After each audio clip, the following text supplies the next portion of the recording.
Bonjour, bonjour, me revoici pour une petite vidéo sur l'intuition. Si vous avez suivi, j'ai déjà fait quelques vidéos avant celle-ci. Si vous ne les avez pas vues, ben, je vous invite à les regarder. Il n'y a pas forcément d'ordre pour les voir. C'est vraiment des petites vidéos courtes pour répondre à des questions les plus courantes qu'on me pose quand on commence à parler de l'intuition. Donc vous pouvez les regarder dans le désordre, même s'il y a peut-être quand même une cohérence à les regarder dans l'ordre. Vous irez voir en tout cas dans mon fil d'actu ce que vous pouvez déjà trouver au niveau de cette thématique. Et aujourd'hui, j'ai envie de vous parler des prérequis, entre guillemets, pour être à l'écoute de l'intuition. Très régulièrement, il m'arrive d'accueillir en séance individuelle, en stage ou dans divers groupes que j'organise ou retraites, etc., des personnes qui viennent apprendre, qui viennent en tout cas poser l'intention d'être à l'écoute de leur intuition, d'apprendre à écouter leur intuition. Et puis, quand on creuse un petit peu la question et qu'on discute avec eux, ce que je me rends compte, c'est que déjà, le premier prérequis n'est déjà pas pour moi acquis. Et le premier prérequis pour moi, c'est déjà d'arriver à être à l'écoute de ses besoins. C'est-à-dire que l'intuition, c'est quelque chose qui, pour moi, ne peut pas venir dans un corps qui est rempli par des injonctions, il faut que je fasse ci, il faut que je fasse ça, etc., etc.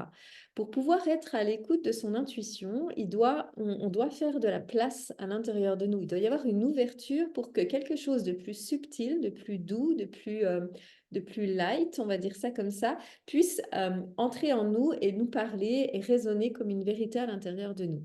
Même si on est bien d'accord, quelquefois l'intuition nous parle d'une manière assez punchy, on va dire. Mais d'une manière générale, quand on développe l'écoute de l'intuition, on va se rendre compte que c'est quelque chose de beaucoup plus doux et de plus subtil que les informations qu'on peut avoir des fois dans notre corps quand elles viennent du mental, etc. Bref, je m'égare pas trop sur cette idée, mais je reviens à cette idée d'être à l'écoute de ses besoins. Si vous passez votre journée avec cette idée de il faut que, par exemple, ben, il faut que je me lève à cette heure-là, il faut que je me lave les dents parce que j'ai pas le choix, il faut que je m'habille de cette manière parce que c'est comme ça qu'on s'habille là où je vais travailler. Il faut que je travaille. Quand j'arrive au travail, il faut que je fasse des comptes rendus. Il faut que j'aille à une réunion. Le midi, il faut que je mange 5 fruits et légumes par jour. Il faut que j'aille courir pour perdre du poids. Il faut que j'aille récupérer les enfants. Il faut que j'aille à cette activité-là parce que j'ai besoin de ça. Enfin, vous voyez, on est tout le temps dans le il faut que. Si vous remplissez votre vie de il faut que, il y a de fortes chances que vous soyez, comme certaines personnes, pas à l'écoute de mais qu'est-ce que j'ai envie et qu'est-ce que j'ai besoin. Donc, la première chose, avant même de se poser la question qu'est-ce que j'ai envie, même si je suis bien d'accord, les questions vont un petit peu ensemble, j'avais envie de dire, mais de quoi votre corps a besoin? Est-ce que vous avez besoin d'aller travailler? Dans ce cas-là, oui. Alors, honorer ce besoin en étant dans la joie et sortir de il faut que et entrer plutôt dans une communication avec vous-même où vous vous dites je fais le choix de. Je fais le choix d'aller travailler parce que c'est ce qu'il y a de plus important pour moi aujourd'hui, gagner un salaire pour pouvoir payer mes factures parce que je ne trouve pas d'autre solution actuellement pour faire ceci. Ou j'ai besoin d'aller travailler parce que l'épanouissement dans mon travail est tellement grand, ça m'apporte des projets, ça m'apporte des idées, ça m'apporte des contacts et j'aime mon activité professionnelle. Donc là, c'est super, on n'est plus dans le il faut que et on est dans le je choisis d'aller passer du temps à honorer quelque chose qui me fait du bien, qui me fait envie et dont j'ai besoin.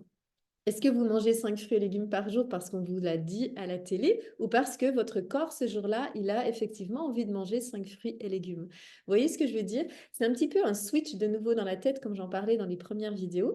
Un switch où on va plutôt se poser la question régulièrement, même tout le temps, j'aurais envie de dire. On va se poser la question à nous-mêmes, de quoi j'ai besoin là à cet instant? Je vous donne un exemple. Ce matin, je me lève, j'ai pas de rendez-vous client et du coup, c'était normal. J'avais prévu effectivement de bloquer un temps pour créer quelque chose, voilà, de créer quelque chose. Et dans ma tête, c'est bon, j'ai un programme qui se fait. Mon mental est très actif et commence à se dire, alors tu vas commencer par faire ça, ça, ça. Voilà, il y a un petit peu un déroulé du programme qui vient. Très bien. Je me lève, mes enfants partent à l'école, je me pose dans mon bureau, là où vous voyez que je suis. Et direct, je sens mon corps qui me dit j'ai mal au ventre, je me sens pas très bien. Je sens au niveau du bassin qu'il y a quelque chose qui est coincé, au niveau de la digestion, au niveau du ventre, etc. Ok, bah là j'ai le choix. Est-ce que j'écoute mon mental qui dit non, non, non, tu avais prévu 8h30, tu attaques, tu te mets à faire ce que tu avais dit que tu allais faire, ta liste, etc. Ou est-ce que je suis à l'écoute de mon besoin? Alors moi, j'ai opté une hygiène de vie où j'essaie d'être au maximum à l'écoute de mes besoins et des besoins du corps. Donc je me dis, OK, mon corps me donne un message, très bien, je me pose et je fais une demi-heure de yoga. Enfin, je fais du yoga. Voilà, au final, j'en ai fait une demi-heure, mais j'aurais pu faire 10 minutes, je ne sais pas. Je suis allée à l'écoute de mes besoins. Et à chaque minute, à chaque instant, je continue de me dire, est-ce que j'ai besoin de ça? Est-ce que j'ai besoin de continuer le yoga? Ou est-ce que là, je sens que c'est fini et je peux du coup aller faire autre chose? Quand j'ai fait ma séance de yoga, j'ai tout d'un coup eu cette inspiration pour cette vidéo pour vous parler d'être à l'écoute de nos besoins. Et puis, ben, quand j'aurai fini la vidéo, je vais me poser la question de quoi j'ai envie, de quoi j'ai besoin, qu'est-ce qui vient là?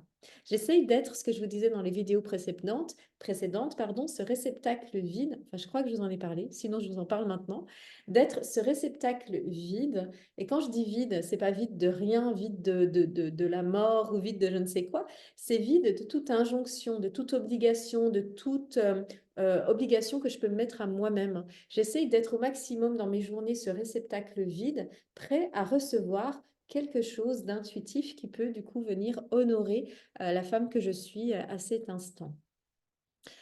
Euh, donc, en essayant d'être... donc, comment faire ce vide? Ce vide, ça va être de sortir des obligations, de me dire, OK, il y a des choses que je prévois, et du coup, je vais essayer de sortir de ces obligations pour sentir si c'est juste. Un autre exemple que je vous donne, depuis que mes enfants sont nés, on a fait le choix, j'ai fait le choix, surtout moi, d'être présente avec eux tous les midis pour qu'ils puissent rentrer manger chez nous tous les midis. Est-ce que c'est une obligation que je me colle parce qu'il y a quelque chose en moi qui se dit la maman parfaite à laquelle je veux ressembler, elle prend ses enfants tous les midis, ou est-ce que c'est un plaisir, une joie, est-ce que ça me ressource, est-ce que ça m'apporte quelque chose? Alors même si il y a des fois où c'est plus compliqué que d'autres d'être avec ses enfants sur le temps de midi, à chaque fois, en tout cas, je peux toujours conscientiser que c'est un choix que je fais par amour pour moi. Je ne le fais pas par obligation je le fais pour un choix pour moi. Donc, il y a des choses, je l'entends déjà des personnes qui vont écouter cette vidéo et qui vont dire oui, on n'a pas toujours le choix dans la vie de, parce que effectivement, moi aussi, j'ai longtemps eu cette petite voix dans la tête. Et en fait, quand on commence à s'autoriser à avoir le choix, peut-être pas pour certaines choses, vous avez le droit, hein, clairement, vous avez le droit de toute façon de tout, mais vous avez le droit, en écoutant cette vidéo, de vous dire non, mais laisse tomber, moi, il y a des trucs, j'ai pas le choix, je suis obligée de le faire. Très bien, laissez ces sujets-là de côté. Par contre, essayez dans votre quotidien de vous poser de plus en plus la question, est-ce que je fais ça parce que j'ai envie ou parce que j'ai le choix et que c'est un choix qui va venir me nourrir, moi, si je dis oui. Et plus vous allez vous poser cette question-là, bah, plus vous allez vous rendre compte qu'en fait, on a le choix pour tout. Tout, tout, tout, absolument tout. C'est toujours des choix que nous faisons pour répondre à des besoins. Et puis, les choix qu'on fait, ben, des fois, ils viennent répondre à des besoins inconscients. On est bien d'accord, mais ça, c'est un autre sujet. Mais en tout cas, tous les choix qu'on fait, on a le choix de tout dans la vie. On peut très bien, du jour au lendemain, tout claquer et devenir éleveur de chèvres ou SDF ou je ne sais quoi. Mais aujourd'hui, on fait le choix que non, parce qu'effectivement, on préfère non, on préfère rester là, on préfère faire ce qu'on fait. Donc, c'est un choix, en fait. C'est un choix qu'il est bon d'honorer. Par contre, d'où vient ce choix? Quel est le terreau qui alimente ce choix? Ça, c'est vraiment aussi votre conscience qui va pouvoir vous permettre de mettre de la conscience dessus. Est-ce que je fais le choix d'aller travailler dans un travail qui ne me plaît pas? Je prends ce sujet parce qu'il est assez récurrent.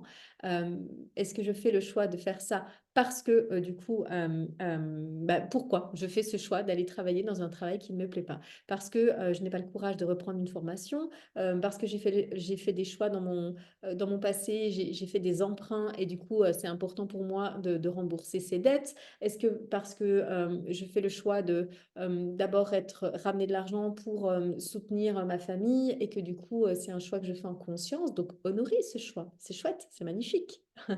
Ou est-ce que je me suis juste jamais vraiment posé la question et là que maintenant je me la pose, je suis en train de me dire, ah mais attends, en fait, je pourrais peut-être faire autre chose dans ma vie. En tout cas, une petite phrase que je vais vous donner pour terminer cette vidéo, c'est de vous dire à chaque instant de votre vie, ou en tout cas déjà au maximum, est-ce que ce que je fais là, ça nourrit plus d'amour en moi? Est-ce que ça m'apporte plus d'amour à l'intérieur de moi? Ça pourrait être le sujet d'une toute autre vidéo qui durerait encore 1 heure, mais sachez que dans ma version, moi, dans ma vérité de la vie, nous sommes amour. Nous sommes une vibration de l'amour et nous sommes issus d'un amour divin, d'un amour, la source divine.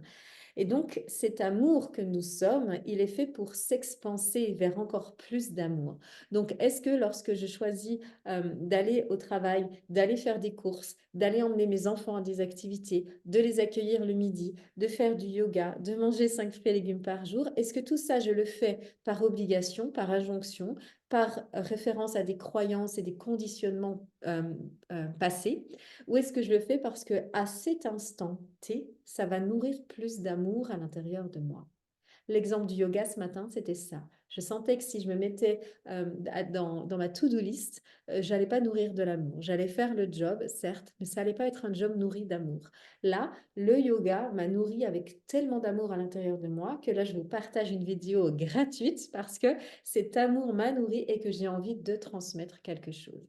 Et à force d'être dans cet amour à l'intérieur de soi, dans l'écoute de ses besoins et de ses besoins d'amour, en fait. J'ai envie de dire que tous les besoins qu'exprime le corps, c'est des besoins d'amour. Mais après, comment le corps a... Mon besoin de yoga ce matin, c'était un besoin de mon corps d'avoir plus d'amour parce qu'il y avait de la tension à l'intérieur, il y avait des choses qui n'allaient pas. Mon besoin de travailler, ça répond à un besoin d'amour pour moi et d'amour pour les autres et d'amour pour l'humanité et l'évolution que j'ai envie que l'humanité prenne, etc., etc. Donc, quand on commence à regarder l'écoute de nos besoins et notre vie sous cet angle, sous ce spectre de est-ce que ça va m'apporter plus d'amour? Est-ce que ça va nourrir en moi plus d'amour? Est-ce que ça va ouvrir plus le sentiment d'aimer à l'intérieur de moi ou d'être aimé à l'intérieur de moi? Alors c'est OK, je suis ce mouvement-là. Par contre, si à l'intérieur de moi, ça crée une tension, je me dis non, en fait, clairement, ça ne donne pas plus d'amour, ça ne me fait pas plus ressentir d'amour, ça me fait juste l'impression d'être dans une obligation, dans un sacrifice. Alors là, l'idée de la sagesse, ce serait de vous dire, bah alors stop, comment trouver autre chose qui va répondre à à votre nécessité que vous vous collez sur le dos, tout en répondant en parallèle à un besoin. Et il y a autant de solutions que de problèmes. Donc, quand vous ouvrez déjà cette possibilité à reconnaître que votre besoin d'amour n'est pas nourri, eh bien, vous pourrez ensuite laisser le champ s'ouvrir à des solutions possibles. Depuis 10 ans que je fais cette activité professionnelle, j'ai déjà accompagné beaucoup de personnes qui, lors de premiers rendez-vous, me disaient, moi j'aimerais changer de boulot, mais je crois que je peux pas. J'ai des dettes, j'ai une maison à payer, j'ai ça, je suis pas douée, je ne sais pas quoi faire, j'ai pas d'idée, etc., etc. Et des dizaines de personnes que j'ai déjà accompagnées vers plus d'écoute de soi, plus d'amour, plus de mais et si je pouvais du coup m'écouter, me respecter et avoir confiance en la vie qui me soutient, vers quelle orientation professionnelle j'irais? Est-ce que je pourrais quitter l'usine là où je travaille et qui ne m'épanouit pas? Est-ce que je pourrais quitter le job de manager qui du coup me rend fou pour trouver quelque chose qui me nourrit plus? Quelle phase de transition je peux opter? Comment je peux être plus à l'écoute de ça? Donc même dans des sujets assez, on va dire, importants, assez grands dans notre vie, on peut vraiment toujours déjà être à l'écoute des besoins que l'on a et puis ensuite laisser la porte ouverte aux idées qui peuvent remplir tous les besoins que l'on a et toutes les nécessités, on va dire, que l'on a dans la vie. Donc, en laissant cette porte ouverte, eh bien, du coup, les idées arrivent et petit à petit, on va pouvoir commencer à se dire, ah, mais j'avais jamais pensé qu'en fait, je pouvais travailler à cet endroit-là et que peut-être ça me nourrirait plus. Et en plus, il y a des horaires qui sont juste exactement comme j'ai besoin et un salaire qui me correspond et waouh, et waouh, et waouh. Mais si vous fermez le truc en vous disant, mais non, moi, c'est pas possible, il faut que, bon, bah là, il y a plus d'intuition, il y a plus d'écoute de soi, il y a plus d'écoute d'amour de soi, il y a plus que des injonctions comme un truc qui nous tombe dessus et qui nous, paf, nous une claque sur la tête en nous disant tais-toi et vas-y parce qu'il n'y a pas le choix. Et moi, je déteste ça. Et du coup, je suis vraiment dans un truc où j'amène les gens à reconnaître que, ok, il y a cette claque qui dit non, non, non, moi, j'ai pas le choix, il faut que. Mais si vous laissiez, comment on va dire, germer la petite graine d'espoir à l'intérieur de vous, qu'il puisse y avoir peut-être dans le monde, dans les milliards de gens qui existent dans le monde, quelqu'un qui a fait le même chemin que vous et qui a trouvé une alternative qui vous correspondrait mieux et que vous pourriez peut-être vous en inspirer, et bien tout d'un coup, vous allez voir que vous allez avoir plein d'idées sur comment combler vos nécessités, vos besoins et plus d'amour pour vous. Voilà, à chaque fois, je me dis, je vais faire des vidéos de 3 4 minutes et à chaque fois, je fais des vidéos de je ne sais pas combien de temps mais ceux qui me connaissent sauront que j'ai du mal à faire court. Donc, c'est comme ça. J'honore ma capacité à parler, à donner des détails, à donner des exemples et à nourrir ce qui vient là à chaque instant et cette inspiration qui est là. En tout cas, merci beaucoup de suivre mes vidéos. N'hésitez pas de nouveau à les partager, à les liker. Et puis, retrouvez-moi lors de mes prochains stages ou de mes prochains accompagnements autour de l'intuition. Je serai ravie d'aller avec vous plus loin dans le concret, dans vos questions précises. Et puis, laissez-moi des petits commentaires et des questions auxquelles je pourrai répondre lors des prochaines vidéos. Voilà, je vous souhaite une magnifique journée à l'écoute de vos besoins, à honorer vos besoins et l'amour à l'intérieur de vous. À bientôt et au revoir.